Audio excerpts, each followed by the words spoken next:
এই লাঠি? আচ্ছা, রীতা মিয়াকে এই লাঠি দিয়ে মারতো না তো?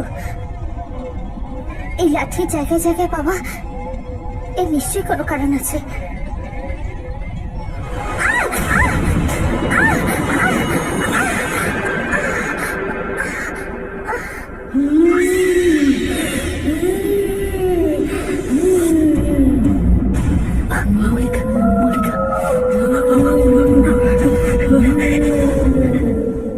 মল্লিকা শয়তানি, 4টে লোককে খুঁজতে করছিস এত হয়রানি? তাহলে এই শরীর রেখে লাভ কি? তুই একটা কাজ কর, মরে যা।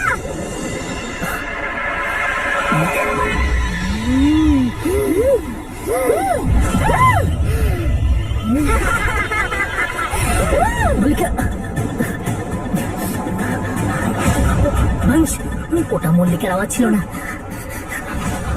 আমাদের জয়কে আটকাতে হবে মল্লিকার কাছে যাওয়ার থেকে। যেভাবে হোক আমাদেরকে বাঁচাতে হবে।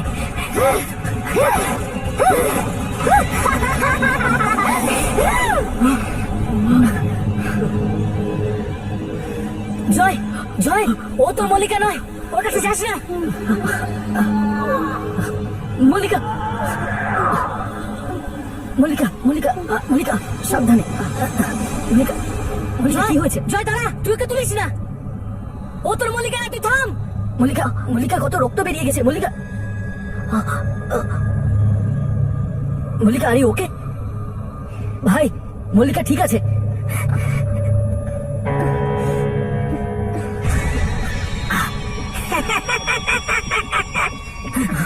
আমি তোমাদের সবাইকে ধরে ফেলেছি। খেলা শেষ। চলো এবার খেলি ধরাধরি। পালাও, পালাও, পালাও, পালাও, পালাও।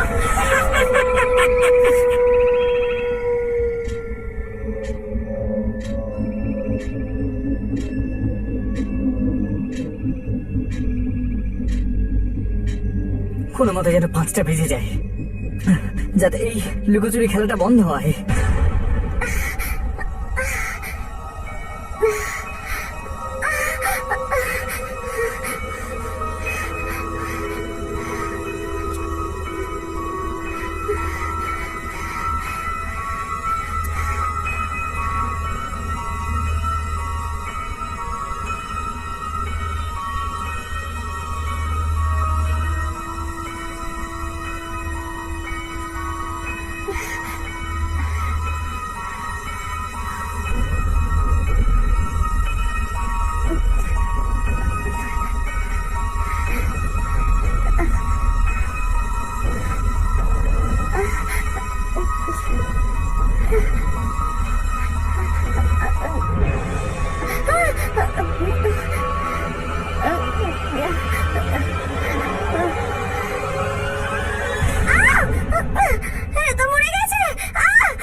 এখনো অব্দি তুই বেঁচে আছিস?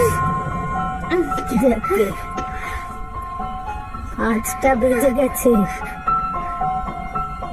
হয়তো তুই বেঁচেই যাবি। আমি তো ভাবলাম আপনি মরে গেছেন। আপনি তো মিয়ার সৎ মা রীতা না? হ্যাঁ, কিন্তু চিন্তা করিস না, মিয়া আমার কোনো ক্ষতি করতে পারবে না। এই ছড়িটা দিয়ে আমি ওকে রোজ মারতাম। সারা জীবন ও ভয়ে ভয়ে বেঁচেছিল। রাজও সেই ভয়েই আছে মরার পরেও, যতক্ষণ এই ছড়িটা আমার কাছে আছে। মিয়া এখানে আসতে পারবে না।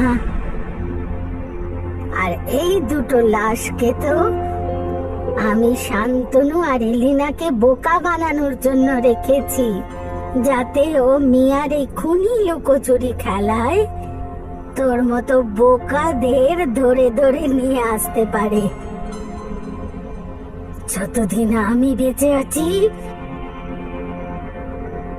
এই নরকেই ও আটকে থাকবে।